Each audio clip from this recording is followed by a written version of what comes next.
अनेक ठिकाणी आपली माणसं ताकदीनं लढत आहेत. अनेक मतदारसंघातली समीकरणं आपल्या बाजूची आहेत. मी आपल्याला एवढीच विनंती करेल, आपल्याला याची कुठंतरी सर्वांना या गोष्टी समजल्या पाहिजे. छत्रपती शाहू महाराजांचा वंशज कोल्हापूरमध्ये निवडणुकीला मैदानात उतरतो. हे सगळे पक्ष त्यांना जिंकवण्यासाठी चंग म्हणजे काय म्हणतात त्याला, एकदम पायघड्या आतरून त्यांच्यासाठी उभे राहतात.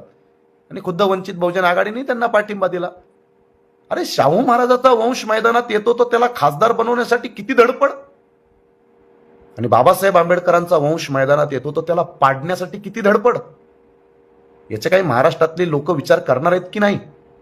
शाहू महाराजाचाही वंश जिंकला पाहिजे, त्याबद्दल आपलं काही दुमत नाही, पण बाबासाहेब आंबेडकरांच्या वंशाला काही करून पाडायचंच, इतका चंग बांधून ही लोक मैदानात उतरतात. आपल्या सगळ्यांना या गोष्टीचं कुठंतरी विचार करा, गांभीर्यानं विचार करा. आज महाराष्ट्राच्या राजकारणामध्ये